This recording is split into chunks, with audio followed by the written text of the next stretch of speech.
That's right, everybody. It's a football episode, a live football episode, something we don't do all that often here on Tap Outs and Touchdowns. Appreciate any of you that are going to join us. But as you can see, if you're watching the live feed, it's your guy, Bully Rye. And then, nope, the other way. There we go. To my left or your right, however you want to look at it. Baker Bill here with us on a live football What's episode. going on? You doing all right, man? New football episode, man. Let's go. It's a new season. We're going up. We're going in, right? We're going to do this. We both decked ourselves out in our football gear, man. I'm glad that I decided to do it, and then I'm glad that you decided to follow suit, considering that like neither one of us knew we were going to do this. I root for a real team though. Yours is like, kind of. At least we have a title or two. Like back in like the 50s, like when we were. It doesn't matter. When you were like what, 2, 3 years old when we I was not born yet. Come on, man. I'm not that old. You know I was gonna give you crap because listen, the Lions. I don't think they've won a title since I've been alive either. Oh wait, hang on. I have these two. Hang on. These are also Dolphins. Oh, there you go. Let's go. You gonna show off the watch that Katie got you? That's right. I got that too. We're all Bill in new season. Prepared. Let's go. Yeah. So, quick reminder: if you're gonna watch the show live, make sure you leave comments so that we can read them on the air. You can find the show live on Facebook.com/Tapouts and Touchdowns, on Twitter at Tapouts and TDs, or just search the YouTube Tapouts and Touchdowns. You can find us live there. But as Baker Bill said, we've got some stuff to get into. We're going to do, if you saw on social media, we're going to do an NFC prediction, like the entire NFC. We're going to go division by division and pick winners and losers. But before we get into that, we're going to get into some NFL news and notes, because it's been a while since we brought you a football show. And I think the last time we recorded the football show, Bill, the USFL was still playing. I think it's been that long. Was it actually playing? I don't know. I mean, they had a championship game, but they had like an eighth of the viewers that the XFL championship game had. So nevertheless, let's get right into it. I think the biggest news of the week here has to be the fact that DeAndre Hopkins has finally signed with the team. DeAndre Hopkins signed with the Tennessee Titans earlier this week. Bill, thoughts? We've talked about DeAndre before, and I've told you what I think, man. He's Julio Jones II, my friend. He is washed. Stick a fork in him. And it's so funny, too, because he went to the same team that Julio Jones went to show the whole world he was washed up. So here we go. It's so funny. First of all, we got to shout out my best friend, Aaron Thompson, of Carolina Business Equipment fame, up here watching the show. Thank you for being here, Aaron. Listen, I think you might have been the one to share the meme with me, or I share it with you, one or the other. The Tennessee Titans are where old wide receivers go to die. I mean, you think of names like Andre Johnson, Randy Moss, Julio Jones, and now DeAndre Hopkins. Now, I'm not saying that DeAndre Hopkins can't come out and have a great year, right? I am. I can't wait to talk AFC next week, because I don't think he's going to come out and have a terrible year. But at this stage in his career, I don't think Ryan Tannehill is that much of an improvement, an upgrade from Kyler Murray. As a passer, he is.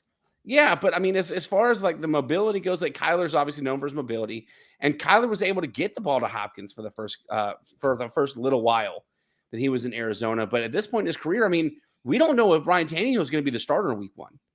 They could throw us all for a loop and start Will Levis. And on top of that, what are they going to do? And of course, I can't think of his name. What are they going to do? Quarterback that they drafted last, Malik Willis. Yeah. What are they going to do with Malik Willis? I don't know. That one doesn't make any sense. Listen, it's not just DeAndre Hopkins coming in and who's going to play quarterback. There's a lot of question marks to be had on the Tennessee Titans, and I want to say it starts with running back, because we're not going to get in the AFC this week. But I'm not sure how to put this. Derrick Henry came out in defense of some of the stuff that's been going on with running backs in the NFL, most namely the fact that 3 running backs in the league did not get signed to long-term contracts this week. Names like Saquon Barkley, Josh Jacobs, Tony Pollard, these guys that have shown the value to their franchises. And when Saquon didn't get his long-term extension, guys like Derrick Henry and Josh Jacobs came out, and Jonathan Taylor, I should say, and came out and defended these things. Basically, there was a tweet put out by Jonathan Taylor. If you haven't seen this yet, if you're good enough, they'll find you. If you work hard enough, you'll succeed. And if you succeed, you'll boost the organization. And then doesn't matter, you're a running back. Derrick Henry went out and tweeted, at this point, just take the running back position out the game then. The ones that want to be great and work as hard as they can to give their all to an organization just seems like it don't even matter. I'm with every RB that's fighting to get what they deserve. So running backs in the NFL are rightfully so disgruntled at this point. Quick update or a quick comment. It's a good comment. Aaron comes in. Jerry Jones is gun shy to sign another long-term running back after the Zeke debacle, which is a very fair point. Thanks for bringing that. That's a very good point. Everybody is. So Bill, what's your thought? I mean, listen, it's been very, very well established that running back careers are the shortest careers in the NFL. That generally speaking, once running backs get their big money paycheck, their prime has already passed them. Ezekiel Elliott being a prime example. So what's the future for running backs in the NFL as far as pay scale, as far as what all these running backs are saying? Like even Saquon came out. Now this is before they couldn't come up with a deal, but Saquon was on a podcast that was recorded July 11th and published on Monday. That basically said, my leverage is I can say F the Giants, F my teammates. You want me to show my worth? I won't show up. I won't play it down. And that's what I can use. So what's the future with running backs in the NFL? It's tough. I mean, I think the issue is, like you said, it's longevity, and the way that the collective bargaining agreement has these guys playing through their fourth or fifth, depending on where they're drafted, their fourth or fifth season, right? So that's about the length of time you're going to get a running back for it, that's going to be healthy, right? I mean, that's what we're looking at. And that's the problem. It sucks for them. That's not good. That the collective bargaining agreement didn't do running backs any justice.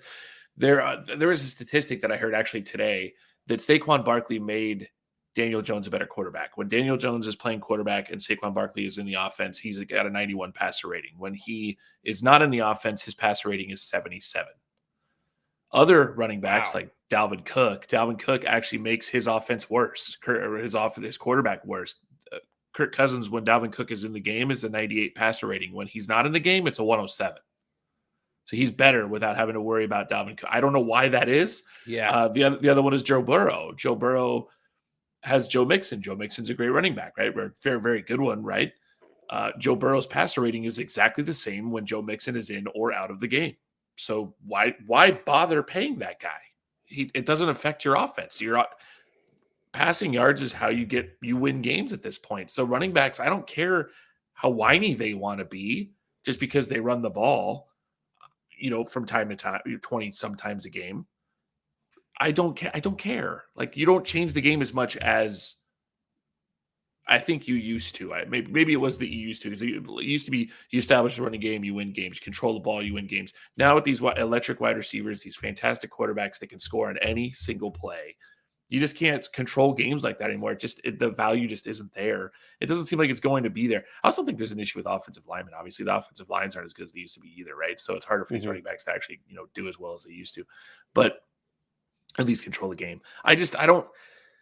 It's going to always be there because you or I will take a paycheck for running the ball into a bunch of big, heavy dudes, right? But so I mean, we will. These guys are millionaires. Like, really, do you feel that bad for No, I don't. I mean, you're going to make $30 million over your course of your career for running a piece of leather into a bunch of fat dudes. Like, that sucks. But I mean, that's what they do.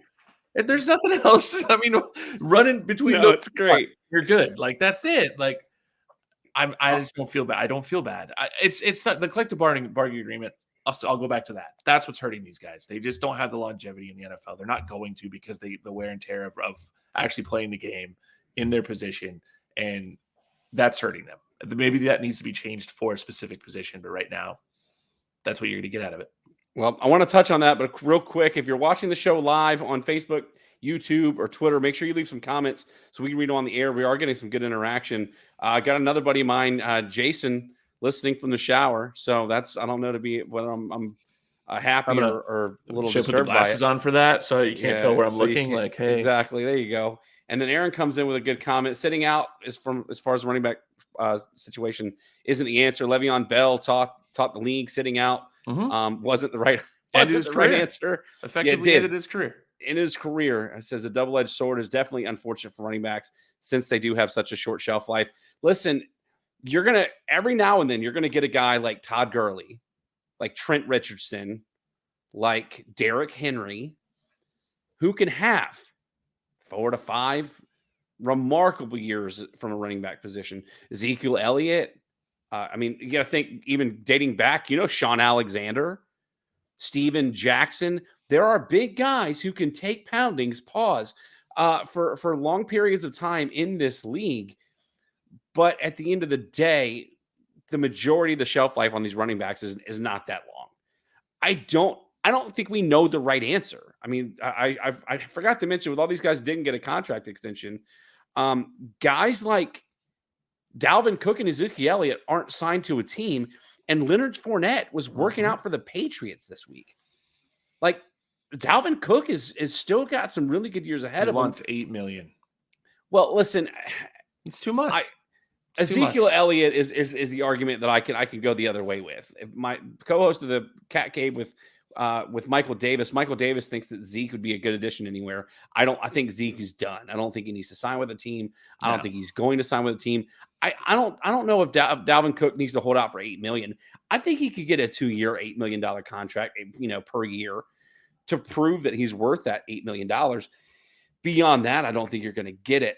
But I think to your point, I don't know what the right answer is. Like, even if they try to put something in the CBA that sort of secures the bag, if you will, for these running backs, that guarantees that the running backs make so much money, I don't know if that's a possibility. I don't know if you can do that, because then, okay, well, the quarterback's going to say, even though the quarterbacks are the highest paid players in the league, the quarterback's going to say, well, they're guaranteed this. Like, where's our guarantee of some sort of minimum? So listen, the fact remains that the running backs in the NFL, it almost feels like we're waiting for a strike among running backs in the NFL.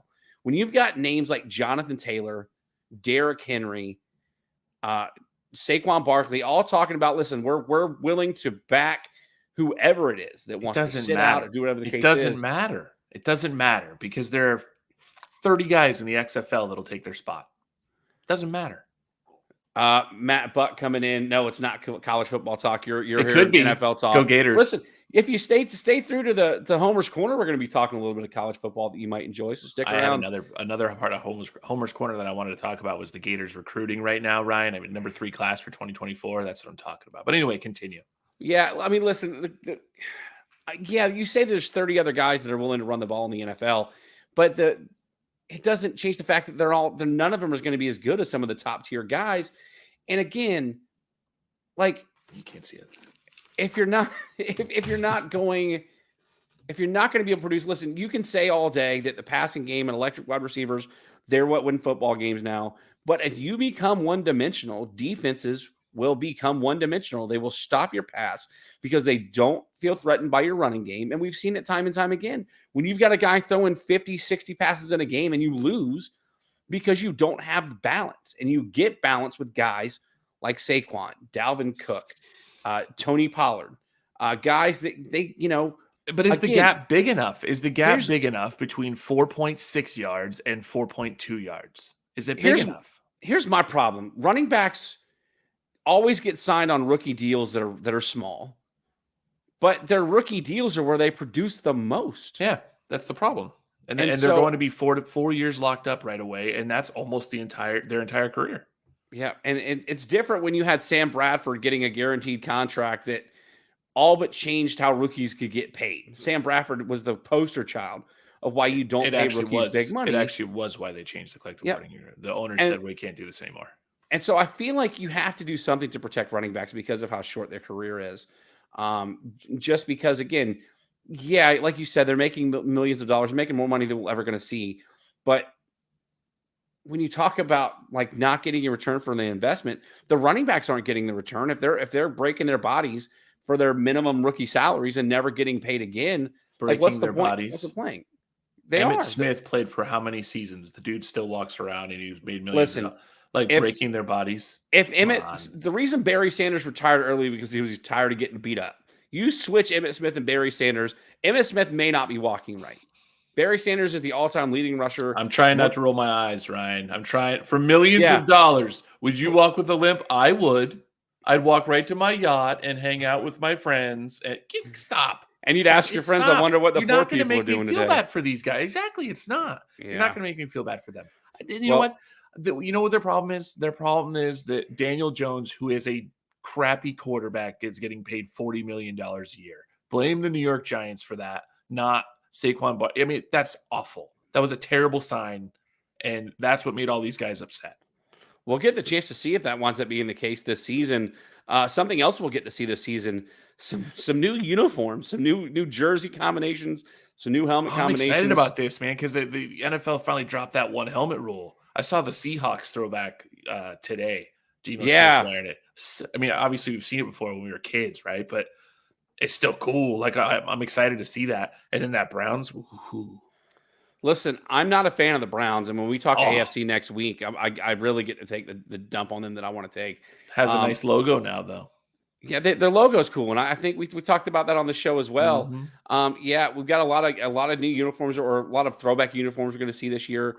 The Bucs are going to be wearing their old creamsicle uniforms against the Lions, which is fantastic because the fact that they're bringing their creamsicle uniforms back on the year that they're going to be as bad as they were when they used to wear the creamsicle uniform, that's going to be fantastic. The Browns, again, they've got a new alternate white helmet that actually looks kind of okay. I hate the word fire, but it looks fire. Like, it is so cool looking with the white on white with the brown. It looks cool. I like it, man. I'm not a Browns fan, but it looked cool. I want to say so bad the word that your daughter likes to say that we always sort Ratchet? of no, it's Soleil. Oh God. Anyway, so yeah, you've got Vikings and Seahawks also unveiling some throwback uniforms they plan on wearing this year. So some fun stuff when it comes to uniform talk. And in an NFL where, it was really the color rush sort of helped expand the horizon on what NFL teams can do with their uniforms, just to bring some like optics in, some new eyes to the game, especially in a time where people are sort of falling away from the NFL because of the concussion talk and this, that, and so forth. So some fun stuff. I've said it many times on this show and other shows. If nothing, I love uniform combinations. I love when my Gamecocks are wearing something that kind of throws back to the 80s. I love when they wear their big game garnet, as they were affectionately called during the Spurrier years. But some fun stuff coming in uniforms.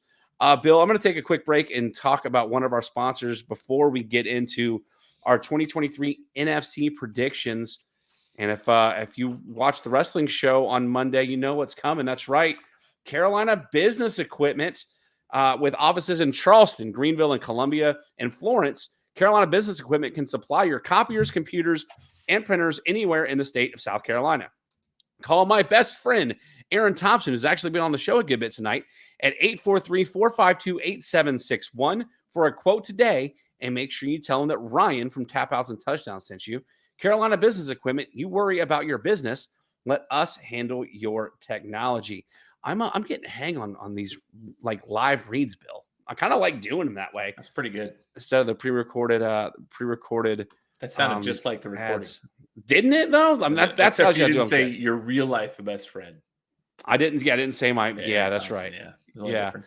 My buddy Jason chimes back in. We're talking about Carolina uniforms. Bring back the battle grays.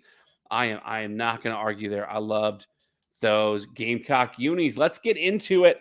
This is what I've been most excited about, and I'm not going to share my screen with the audience here, but I always, every year, last year, if you go back and listen to my show from 2022, season 3 of the show, I started the season with preseason predictions for both the NFC and the AFC and my NFL end of season recap before Banker Bill joined the show. I came on and showed you how close I was, like how identically close I was with records, with way teams finished and everything else. And so I enjoyed doing it so much that I decided to do it again but I've got company to do it with me this year. The way too early predictions is what we're doing. It's way too early because some training camps are just starting off. The Panthers report that you're gonna have quarterbacks go down, and it'll be like, oh, I had them at 14-3. Yeah, it can completely kill our predictions. But nevertheless, I'm excited because we're in that training camp season. Real quick shout out to some of the people liking the show on Facebook. Will Smith, Matt Buck, who's already obviously been on the show. Eddie Lopez and Michael Davis, again, co-host with me on the Cat Cave, coming in and giving a little look-see to the live football show. We talk about NFC predictions. Let's start with the NFC South because I mentioned the Panthers a couple times because I do, in fact, have a Carolina Panthers show. Bill, a lot of new faces and new places. Baker Mayfield is leading the Tampa Bay Buccaneers as far as at least for the first week of the season. We'll see what happens there. Desmond Ridder seems to be the choice for the Atlanta Falcons. And I got into a pretty decent debate with Michael Davis earlier this week on the Cat Cave about he had less faith in Derek Carr than he had in Desmond Ridder. He thinks Desmond Ridder could be the answer in Atlanta. I still think that by midseason they could be trying to call Marcus Mariota to come back for the end of the season. He's gonna take a big fat L on that one. And then obviously, again, I already mentioned Derek Carr and the Saints. Some Derek Carr coming over from Vegas, where he had a couple of really good seasons and a lot of really bad seasons. That's my team. Who, the Saints? That's my dark horse. Well, let's get into it then, because then you've obviously got the Panthers with all the pomp and circumstances. They get the number 1 overall pick in the draft and take Bryce Young, quarterback of Alabama. And a lot of wide receivers on that roster. Seriously, go and check out the Cat Cave. We almost do an entire show on the fact that there was like 18 wide receivers on that roster at one time in this offseason. But Bill, when we talk NFC South, you said the Saints are your dark horse. Yes, sir.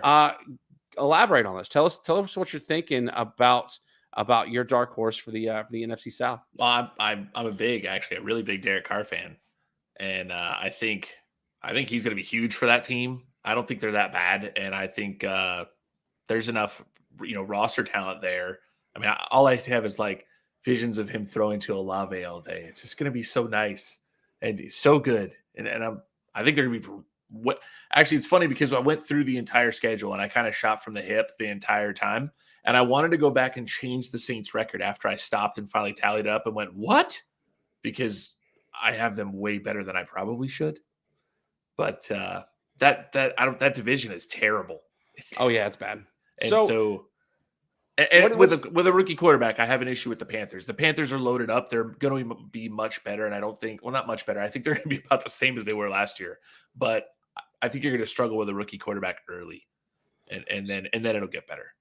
So real quick, shout out from Mama Frick watching the show, getting some football facts for Mama Frick over here. That's right. Listen, I'm going to go through my records here. Like you mentioned, the division is not going to be good. I think top heavy division could be okay, but the Falcons and Bucks are going to be awful. I've got them both finishing 3-14. Listen, the Bucks are going to be bad. I don't know who I guess Rachaad White is going to be their running back. They do have a slew, a good stable of receivers in both Mike Evans and Chris Godwin. But when you've got Baker Mayfield, is it Baker Mayfield and Kyle Trask? Is Kyle Trask the quarterback in Tampa Bay? They don't know. You know who's not playing quarterback in Tampa Bay this year? Tom Brady. Yeah. And even a Tom Brady from 2022 is better than one of these quarterbacks they have. And he wouldn't help anyway. They'd still probably have a losing record. No, listen. When you look at Atlanta, they used a top 10 pick and a running back, Bijan Robinson. We just had a big conversation on the fact that running backs, every now and then, you get a really good running back that can give you 5 elite seasons. The Falcons were so bad at running back that they had a converted wide receiver in Cordero Patterson, a punt returner, playing running back for them last year. You've got, again, no Marcus Mariota. You've got Desmond Ridder. They talk about some of their young receivers you can talk about, and I've already forgotten his name because of how much of his disappointment he's been, in Kyle Pitts. I know he got hurt last year, but again, another guy they took in the top 10 who had barely made 1,000 yards in his rookie season, missed most of last year with injury, but nobody's getting him the ball. I mean, you could be Randy Moss And if you've got me throwing you the ball, you're not going to be an elite receiver, especially a tight end receiver, whatever the case is. So Michael Davis should love that because he thought the Falcons were going to be better than my second place team in the NFC South, the New Orleans Saints. I've got the Saints going 10-7. Again, I like Derek Carr. Derek Carr is an upgrade to both Andy Dalton and Jameis Winston. The question marks around both Michael Thomas, who hasn't played in a full season in about 4 or 5 years, but you mentioned Chris Olave stepping up last season as a young wide receiver for this offense. But the biggest question is Alvin Kamara. Not only is he getting old, but he's got a looming suspension from the NFL. He pled no contest to an assault charge in Las Vegas. So we don't know how long we're going to be missing Alvin Kamara for. And quite frankly, I don't know who the backup is in New Orleans. When it comes to Carolina, they were 1 game away from making the playoffs last year. They were a better running team when they traded Christian McCaffrey than they were beforehand. Now, granted, both of those running backs or at least the ones that you think of, Deontay Foreman is gone. But we mentioned earlier in the offseason, signed Miles Sanders. And Miles Sanders is actually the highest paid running back in free agency this year. He got the most money out of any free agent. So the Panthers were the ones that went out and signed the big money running back this offseason. But you've got a slew of wide receivers that have question marks. DJ Chark hasn't been healthy. Laviska Shenault wasn't healthy last year. Terrace Marshall going into his 3rd or 4th season in Carolina. You've got to wonder what they're going to get out of him. Big signings in Carolina in both Adam Thielen and Hayden Hurst, and I have been on record. You can see the Gamecock garb that I'm wearing today. Hayden Hurst, you heard it here first. Hayden Hurst will be a Pro Bowl tight end in 2023. Now, he's coming off an offseason, I believe, ankle injury or groin injury, whatever the case is. Hayden Hurst will be healthy. He'll be good to go at camp, and Hayden Hurst will be a Pro Bowl tight end. Aaron chimes in. You're homering the heck out of that one. Listen, I don't care. I'm a homer at all. Aaron Thompson, I don't think likes the signing of Miles Sanders. But I don't mind Miles Sanders. So I just don't think he's fantastic. I think they had a fantastic team there in Philadelphia last year. Well, he had a career season last year. He did. Absolutely. No, I just don't think he's fantastic. It's not like, signing Derrick Henry in his prime. So no, I get it. Yeah, it's just, but it's a good signing. It's a good signing. They're a better team. I just don't think they're going to do all that well with Bryce Young right away. I worry about rookie quarterbacks going into the speed of the NFL. I know he played at Alabama. He's little. Who knows how long he's going to we'll just see. I just don't name a rookie quarterback, not named Tom Brady, that came in and lit the world on fire in their first year. Even Mahomes, when he finally got a chance to play, wasn't fantastic. Brady didn't really light the world on fire. He was okay. He went to the playoffs. I mean, he won a Super Bowl in his second year. I mean, it was, yeah, exactly. That's what I'm saying. Like rookies just don't, even when they come in and play right away, there's just none of them that play all that well. I'll tell you a rookie that had a lights out season, but that was it. And that was Robert Griffin III in Washington. True. Had a phenomenal season. Yeah, that's true. He played on a torn ACL and he was never the same guy, but he was a rookie that lit up scoreboards, and had he stayed healthy, I think he could have had a pretty long career. Bill, you've got, like you said, you've got the Saints winning the division. What do you got them finishing on the season? 12-5.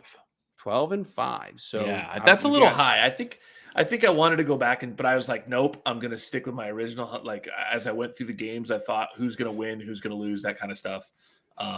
And I really like Derek Carr. I think if you protect Derek Carr, I think he's much better than a lot of people give him credit for, and we're going to find out. I mean, it's a new beginning for him, and I mean, I'm actually kind of excited for the guys. So, other than that, I have Carolina finishing second in the division, and this is probably where I undervalued them. But again, Bryce Young, I'm very scared. Even though they signed a lot of people, I don't feel very good. And I don't think Hayden Hurst is even going to make 1,000 yards, but we'll see what happens. It's too, nope.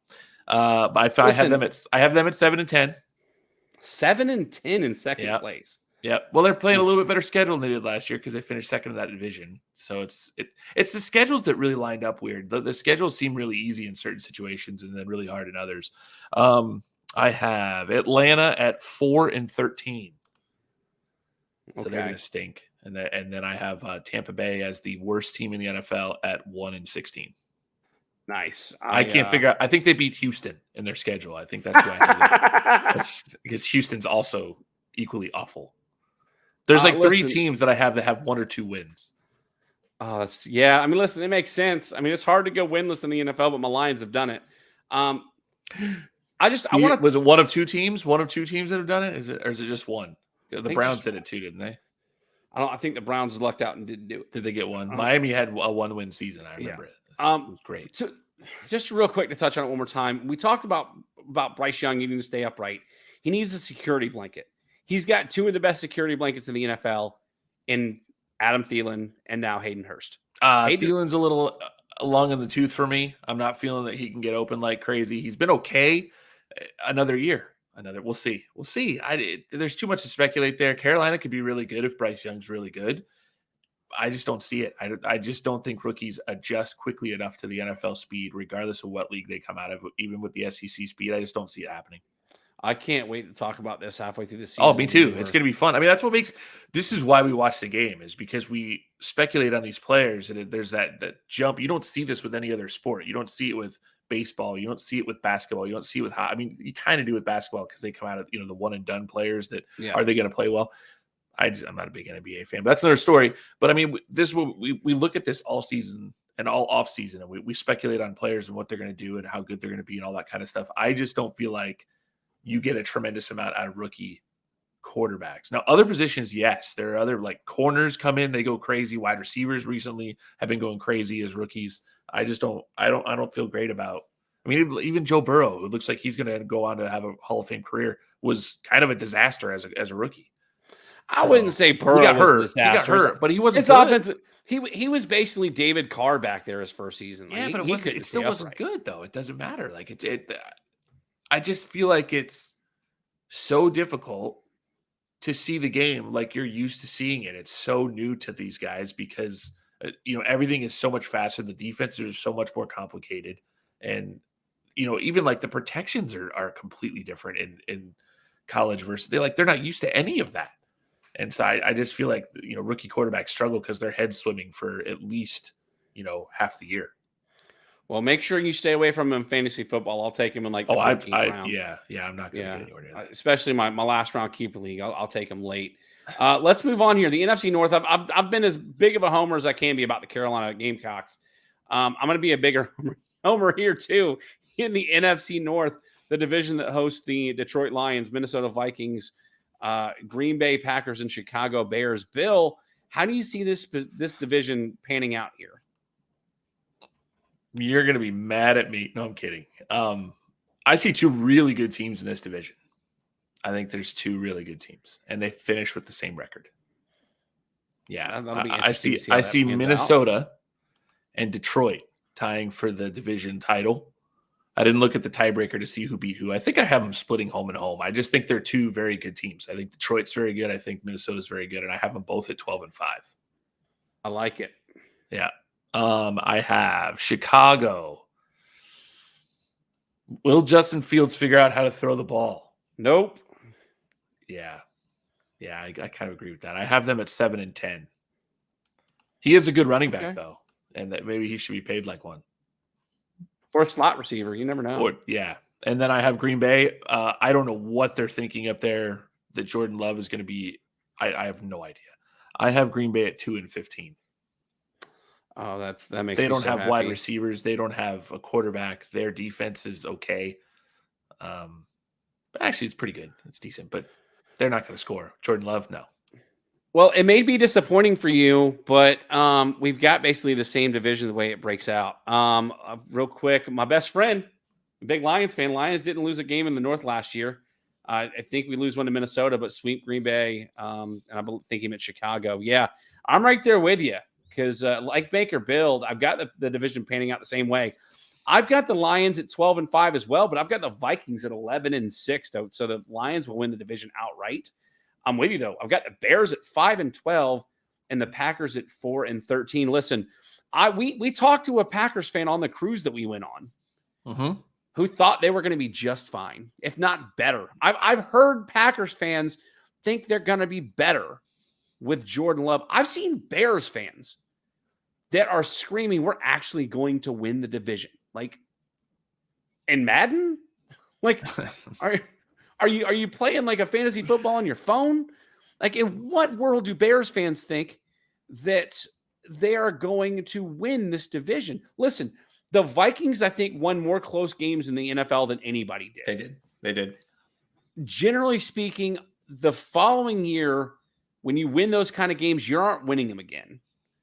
Now, I don't think that's the case because I don't have them dropping off that much. Again, 11-6 is not a bad season. And the way that my schedule pans out, that puts them in the playoffs as one of the wild card teams. But I said it. I've been on record of saying it a couple years ago, and people, may have called me a homer, maybe not. But 2 years ago, I think the Lions finished with 3 wins. And I said the Lions are the best 3-win team in NFL history. They come out last year. I picked the Vikings to win the division, and I picked the Lions to finish with a 9-7 record. I think that's exactly how they finished. I had them beating the Packers in the division.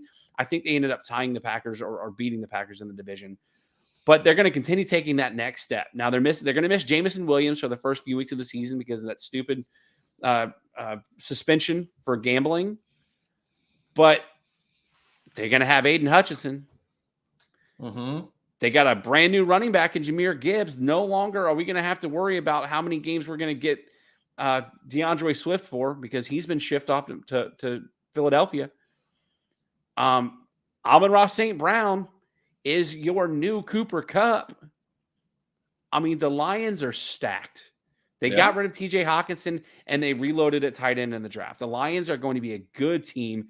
Dan Campbell, if the Lions make the playoffs this year, which I'm predicting them to do at 12-5, Dan Campbell better get coach of the year. I mean, to take over a team and in year 4 you make the playoffs, a team that was going 3 to go 3-14 at the time, or 3 whatever it was, 3 wins. Listen, the turnaround that Dan Campbell has done with this program that let Jim Caldwell go after a winning season, only to hire maybe the most inept coordinator in the NFL in Matt Patricia, to essentially waste the careers of both Matthew Stafford and Calvin Johnson. Mm-hmm. It's tremendous. And Detroit Lions fans deserve what they're getting.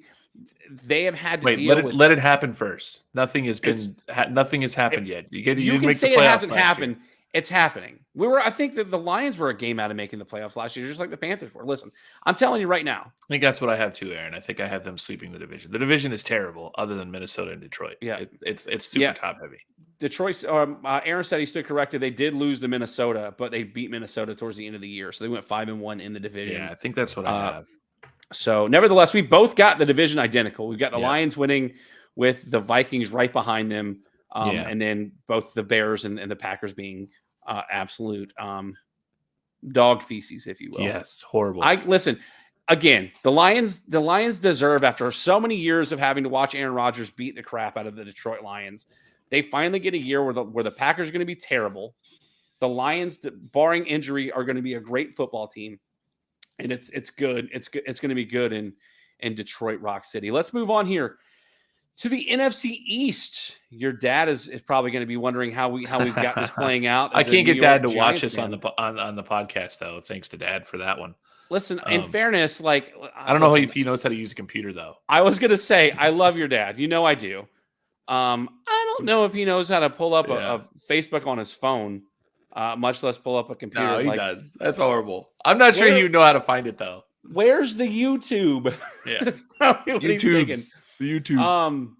The NFC East last year, it was one of the divisions that I got absolutely wrong. The Eagles came out of nowhere, went to the Super Bowl, had the Super Bowl basically in the bag, and just kind of gave that game away. The Chiefs kept chipping away, and took that game over in the second half of the Super Bowl. Now, it was one of the most compelling and competitive Super Bowls we've seen in quite some time. It was very fun. I watched it over at your house. That being said, again, I was wrong last year. I don't think I'm going to be wrong this year. I've got the Eagles once again winning the division at 13-4. The Cowboys, despite the unknown about Tony Pollard and what they're going to do with backup running back, they've still got a decent receiver core led by CeeDee Lamb. I've got the Cowboys finishing 10-7. The Giants, we just talked about it. Saquon is going to be disgruntled. They paid us a lot of money to Daniel Jones. I've got them finishing 8-9. So it's going to be interesting to see how that goes, considering, is Daniel Jones going to prove the return on the investment? And then the Commanders, man, listen, a lot of people like the talent on that Commanders football team. I don't know who's going to be playing quarterback. I mean, people have told me it still doesn't matter. Yeah, they've got Terry McLaurin. They've got Antonio Gibson. They got a rookie that got shot preseason last year that tended to have that ended up having a pretty good rookie season at running back for them. But listen, I love Ron Rivera. I think he got a bad deal in Carolina. I think they let him go just a little bit too soon. Mm-hmm. But I got a bad feeling about the Commanders. I think it's going to be a while before the Commanders get back, and I think until that sale from Dan Snyder is completely over with, and maybe once the Commanders change their name once again, the Commanders are still going to be sort of a really bad team. Can I guess your record? Can I guess your record? Yeah, guess it. 5-12. 4-13. Oh, you're not going to believe this. Close. You're actually not going to believe this. I also have Philly at 13-14. I also have Dallas at 10-7. Yes, let's go. I also have Washington at 4-13, and I have the Giants at 9-8. Man, listen. Full disclosure, we have not talked about this off. Not at all. As you can tell, we have not talked about this off the air. Aaron wants me to talk once again about our thoughts on Washington having to change their name. Yeah, he's making fun of you right now. Right? I know exactly what he's doing, but yeah, nevertheless, it's crazy how similar we were there. Yeah. I mean, we've been pretty close the whole time, but yeah, that was really, really close. That creeped me out almost a little bit. But I think, honestly, I think there's a Giants game in there somewhere that I did go back and say yes, because I was like, the Giants, Brian Daboll is a really good head coach, and they were much better than they were supposed to. We all thought they were going to be going into the season last year. At least I think I don't know how you thought they were going to be. I didn't think they would be a playoff team or win a playoff game. And they did in Minnesota. That was nuts.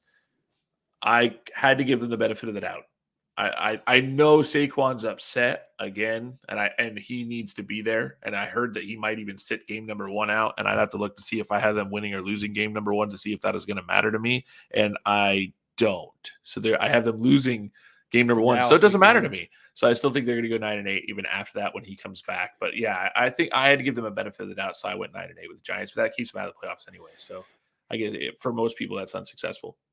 Last year, I had Dallas winning a division with the Giants finishing second and being a playoff team last year. So I called them being in the playoffs, but I also had Washington in third place, and I had the Eagles dead last. So when I told you I was wrong about the NFC East last year, I was dead wrong. The Eagles. Not a fan of Jalen Hurts, huh? I had no faith in Jalen Hurts. I wasn't either. Coming out of college, even until he played last season. But I mean, he's maybe the scariest quarterback. Patrick Mahomes is terrifying, but you can stop him from time to time. Jalen Hurts looks like if he hits another gear, look out, because he found it in the Super Bowl last year. And if he continues to do that for a full season, man, he is going to be scary all season long. Well, I also had no faith in Miles Sanders because he had never played a full season in the NFL.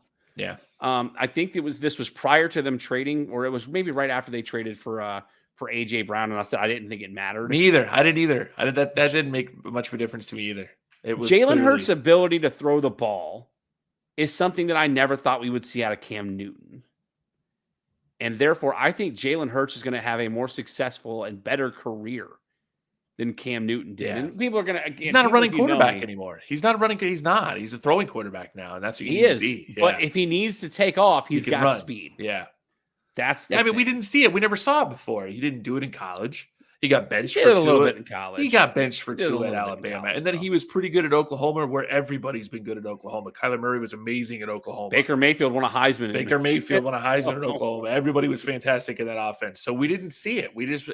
He was a little bit worse than Baker Mayfield and Kyler Murray. Like, he wasn't as good as those guys. And now he's a way better quarterback than those guys in the pros. So, color us surprised. I think everybody else was too. Well, I think, again, it's safe to say with as good as close as our predictions were, the Eagles should be winning the division here in the NFC East. Finally, let's move over to the NFC West. A lot of injuries took place. It is really weird because a lot of injuries happened last year. Kyler Murray went down. Matt Stafford and Cooper Kupp went down. Right. If you look in, I'm trying to think of the other teams here. If you look at the Seahawks, nobody expected Geno Smith to have a Pro Bowl season. And in the 49ers, Trey Lance was the week 1 starter for the 49ers. He gets hurt and Garoppolo comes in.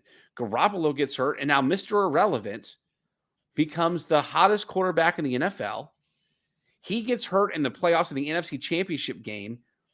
And instead of coming out and saying that Trey Lance has still got his job, GM, was it John Lynch, comes out and says that if and forgive me, Brock Purdy can throw, if he's healthy, it's his job.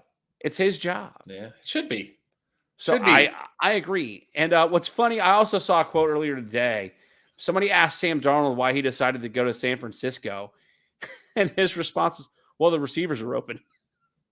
Like basically taking the shot, and he didn't have any receivers either with the Jets or the Panthers. The Panthers I can sort of see, but I thought it was hilarious, especially considering there's no Garoppolo. Garoppolo is going to be your starter in Vegas now.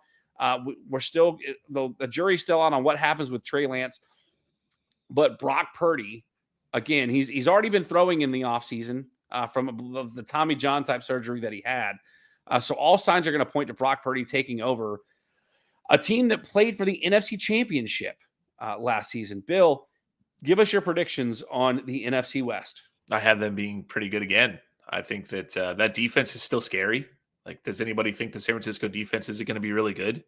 So, yeah. So regardless of who plays at quarterback, I don't think Trey Lance is all that good. I like Jimmy Garoppolo, so I'm pretty happy with him being in Vegas. I think that was a good sign for them.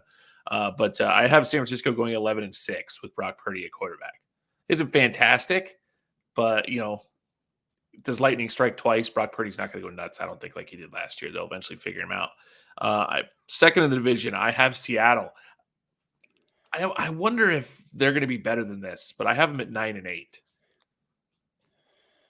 That's fantastic. Yeah, yeah. So, I want to keep where you're going. Yes, but I keep reading that everybody thinks they're loaded and that roster's really talented, and I think that it is, but it's Geno. I just don't know. So we never talked about when we were talking running backs was a team like not Kansas City, a team like Cleveland, who has played offense on the backs of 2 starting running backs. And why can't I say his name? And oh my gosh, I'm drawing a blank. Nick Chubb and Kareem Hunt. Yeah. I said last year preseason that by week 5, Kenneth Walker III would be your starting running back in Seattle. I drafted him on my fantasy team. Yep. He was, because Rashad Penny got hurt. Rashad Penny is now gone. I drafted him also, handcuffed him.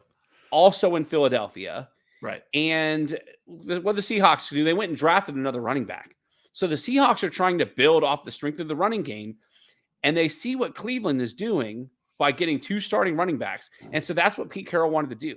Right. They've got stellar receivers in both Tyler Lockett and DK Metcalf. Yep.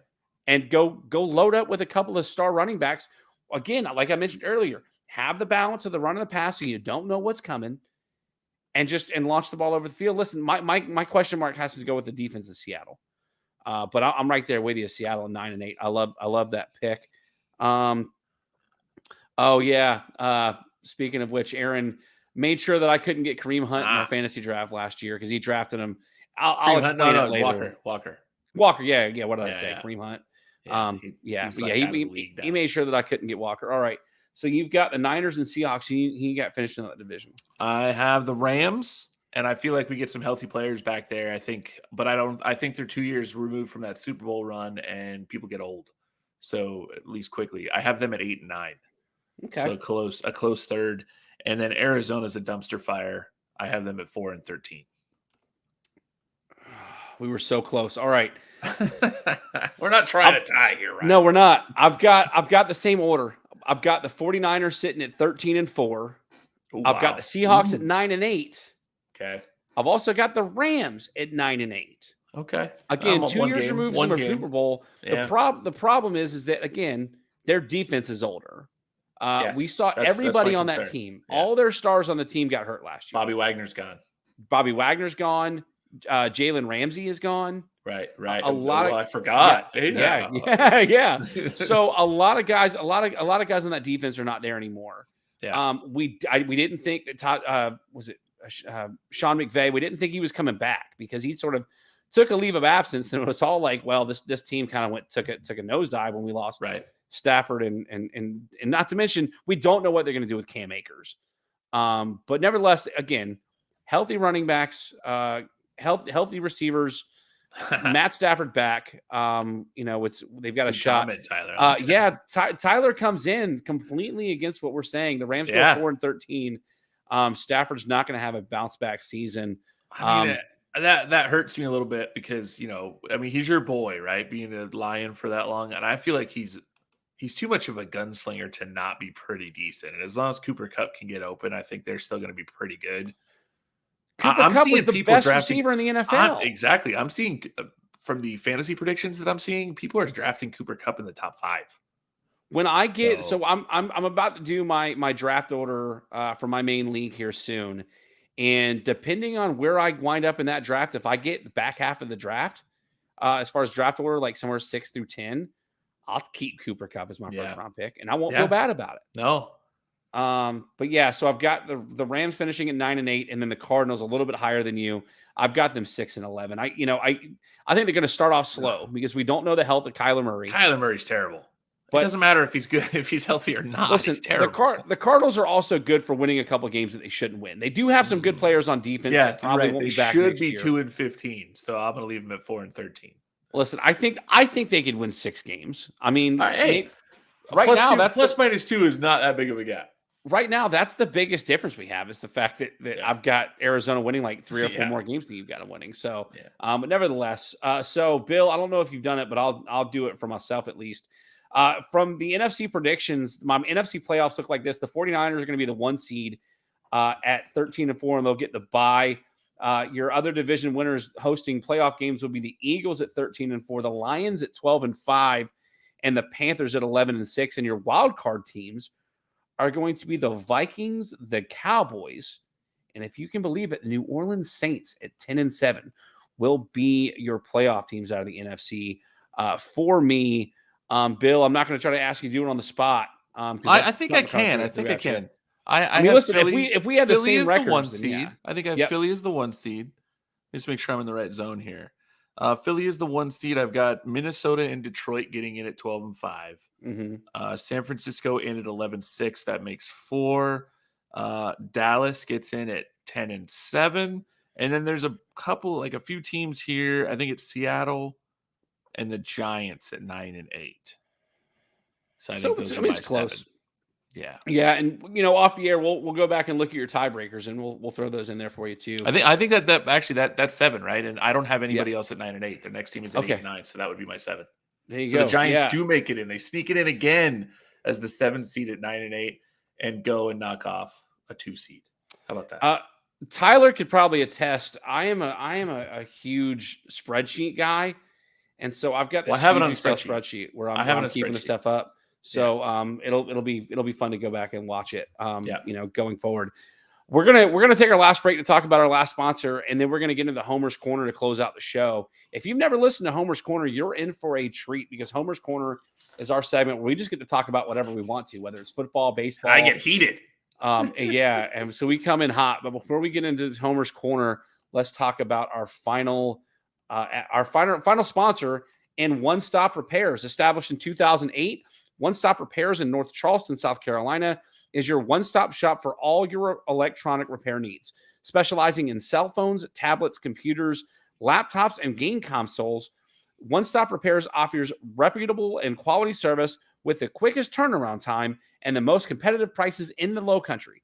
You can find them on Google with an exceptional 4.9 star rating or on Facebook by searching for One Stop Repairs.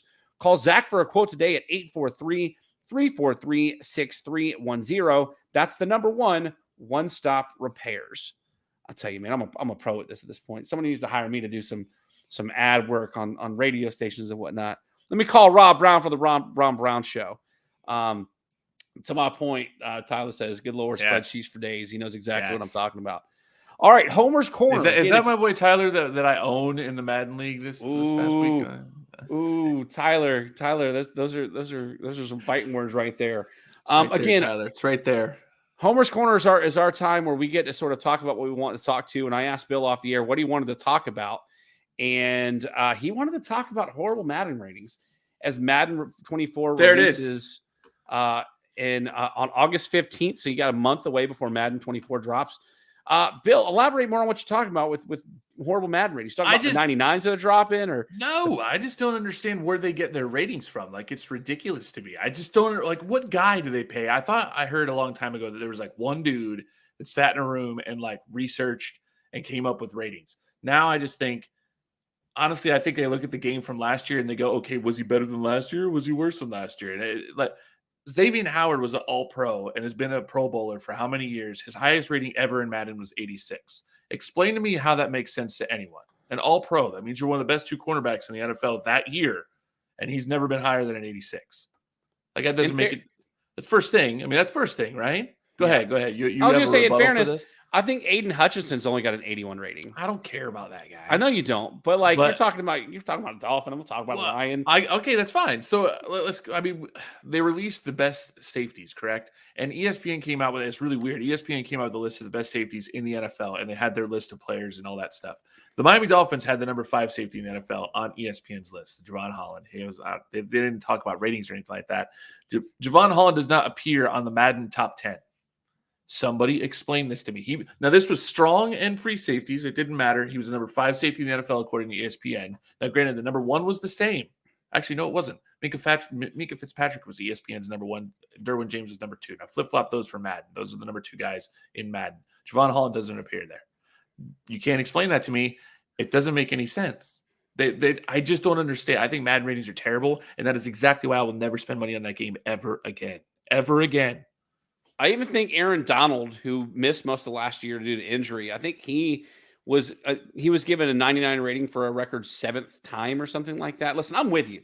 Yeah, it's horrible. We've talked about this. Now, granted, EA Sports, EA gets our money anyway because we pay for $30 a year. Yeah, they get $30 a year, and if you're not aware of what EA Play is, you pay $30 a year.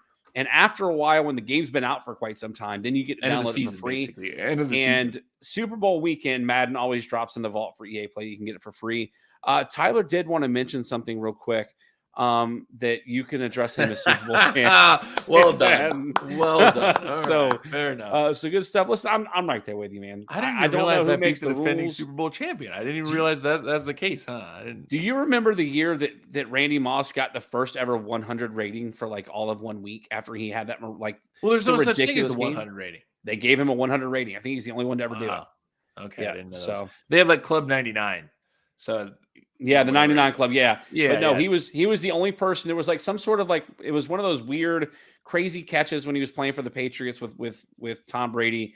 And so he was the first player ever to get a perfect 100 rating on Madden, which they don't do. So listen, I don't know how the algorithm works. I don't know who gets to make the decisions. I just have a question for you. Here's my example. Okay. If you were going to pick up team tomorrow to play right now, we're going to go out and I'm going to throw balls at somebody. Do you pick DeAndre Hopkins or do you pick Jamar Chase? Jamar Chase. Does that seem like a stupid decision? Is that even a question? Would anybody really ever pick DeAndre Hopkins in that question? Yeah, a few years ago, maybe. I'm talking about this season right now. This season right now, yeah. Right now. Probably, Jamar Chase is a 94 in Madden right now. What's Hopkins? 93. Explain to me how that makes sense. Yeah, it's. Hey, nobody even wanted to sign the guy. He's like the 6th best receiver in Madden. I don't think anybody wanted to pay him what he wanted. The Titans are like, yes, we just made our roster so much better in Madden because he's a 93. Get out of here with this stuff. It's ridiculous. Well, anyway, that's my Homer's Corner. I will not pay money for Madden this year. If you want to buy it from me, I'll play it. Well, I've already downloaded one of the fake rosters that somebody uploaded with the new draft class. So I'll play the old Madden on that. It's the same game anyway. So you just game, play the exactly. rosters from whatever. And their rosters are probably better. The ratings that we got, the ones you downloaded for this season, I thought were pretty legit. Yeah. Oh, yeah. They're pretty sweet. As far as the draft classes go, I've got a new roster that I need to share with you so we can play it. Nevertheless, moving on from Madden real quick to hit my Homer's Corner because we're running late. You see me rocking my Carolina gear? I do. Matt Buck, Jason was in here, both Carolina fans. Somehow South Carolina opens up as a 2.5 underdog to North Carolina to start the season. I'm a little irritated about it. North Carolina finished last year 9-5. They didn't have any really big wins. Losses to Georgia Tech, NC State. They lost to Notre Dame. Now South Carolina lost to Notre Dame in the bowl game as well. They play in the garbage ACC. That's the point. So they won 9 games playing in a really bad conference. Lost to Clemson in the ACC championship game. Lost to Oregon. Now it was a closer game. I think it was a 28-27 win for North Carolina. Not sure what all they have coming back. I don't think they have. I think their quarterback left. Like I don't know what Drake they have coming May. back. No, Drake. Yeah. So that's why. That's why. Nevertheless, you look at South Carolina. Finished 2022 8-5. Playing in the SEC. Now their losses some of them were really bad losses. They got blown out by Georgia. They got blown out by Florida.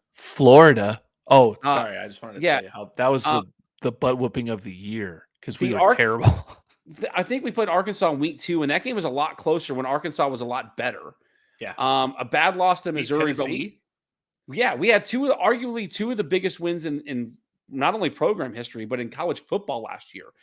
We eliminated 2 players from the college, or 2 teams, I should say, from the college football playoff in Tennessee, where we beat the ever-loving crap out of Tennessee at home. Not Tennessee at home, but Carolina was at home. Right. And then we went on the road the very next week and knocked off Clemson. That's true. Needed to win. Yep. And then an ACC championship win to have a shot to make the playoff. I almost forgot about that one. It was a running joke among Carolina fans that Clemson and Tennessee played in the South Carolina eliminated us from the playoff bowl. So, and then we obviously lost to Notre Dame in the Gator Bowl. I know why. We already talked about it. The quarterback for UNC is considered the best quarterback prospect in the nation. That's why. Did he blow out a team comparable to Tennessee or Clemson last year? That's why he's considered the number 1 guy. At least whatever season he's coming out. But I think it's after this year. Listen, you can make it relatable however you want to, but at the end of the day, South Carolina, who coming off a season where they lost to So you want them to be favorites? Is that what you're saying, or do you want it just to be a pick 'em? Just pick them, favorites, whatever the case is. So 2.5 is really kind of a pick 'em because it's a field goal, right? So they can't tie, so they just picked a favorite. So they're not going to call it a pick 'em. Vegas isn't going to do that. Bill, you're crapping all over my thing here, man. I'm just saying they're not going to tie. No, they're not going to tie. But I think it's funny. We talk about the bet makers. There's a lot of the experts that are picking South Carolina to finish 3rd or 4th in the SEC East. Yeah. SEC media days are taking place. Matter of fact, this will be airing on the podcast platforms, not live. South Carolina's media day at SEC Media Days is Thursday, July 20th. So I'm excited, man. Football season's almost here, but don't disrespect my Gamecocks by making us an underdog to an ACC team in North Carolina. Bill, we're up against it, but I know that your In the Zone Racing League season just came to an end. Why don't you tell the audience about how it ended and what's next for ITZ? I just want to say congratulations to the champions. They did a fantastic job. With Josh Caudill and Reagan Parent were their names. We have 2 series that we run, and they were the champions. We had a great season. Man, it was a great season. We average right about 50 to 60 people watching every single night. So that's pretty good for a goofy little video game online racing league. So feel pretty good about it, and we have a really good time. And we're definitely gonna have another tap outs and touchdowns race coming up this season, right? So sometime looks to be, and nobody knows this yet, but it looks like we're talking about doing it sometime in late August. So that'll be pretty exciting. That's exciting. Might do another tap outs and touchdowns clash or something like that. Yeah, well, listen, if you're not following them, go and follow In the Zone Racing on Facebook. When they do their races, they go live Mondays, Tuesday nights, as well as you got a race on Thursday nights. You see it's right there. You see the racing up there on the wall. There it is. That's not ITZR, but at least there's race cars up in the background. I was a big fan. Yeah. So if you're a fan of racing, go check us out. It's goofy. I always say it is a video game. We call it a simulator. You guys get offended and things like that, but it's a video game. But it's a big deal. There's a lot of stuff that goes into it, and a lot of guys that are really, really, really, really excited about it. And you'll see a lot of real race car drivers on there too. So it's cool. Yeah. Check it out. Yeah, go check it out. As far as I'm concerned, every week we do football and wrestling shows here on Tap Outs and Touchdowns. Go find us on social media at Tap Outs and TDs on Twitter, Tap Outs, Facebook.com/Tap Outs and Touchdowns, and search for Tap Outs and Touchdowns on YouTube, where you can see this live shows like you're seeing tonight. And you can, if you took advantage like Matt, and Jason, and Aaron, and Tyler did, your comments get read on the air. And we love the fan interaction. Super Bowl champion Tyler Roberts. Madden Super Bowl champion Tyler Roberts. So yeah, so make sure you follow us. I also co-host along with Michael Davis the Cat Cave on the Keep Pounding Podcast Network, powered by the Fans First Sports Network. Those shows go live on Tobacco Road Sports Radio website, as well as Tobacco Road Sports Radio on YouTube every Wednesday, where you can get 30 minutes of Michael and I talking about Carolina Panthers for the Keep Pounding Podcast Network. So make sure you're following us there. But I think we've kept you long enough, Bill. This has been amazing. Thanks once again for coming back and talking some football with me. For the rest of you jokers that want to continue to listen to me talk, make sure you join us next week. Banker Bill and I are going to be breaking down the AFC on next week's show. That one's even more shocking. Yep. And then PJ, Steven, and I are going to come back with some wrestling talk. We came up with some good ideas about doing some wrestling content. Maybe we're going to listen to this guy. Listen to this guy. But we're also talking about possibly doing part 2 of PJ Stevens' Time Machine. But yeah, join us next week for more content. For Banker Bill, it's your guy, Blue Rye. Thanks everyone who came in for the live show tonight. We'll see you next time right here on Tap Outs and Touchdowns.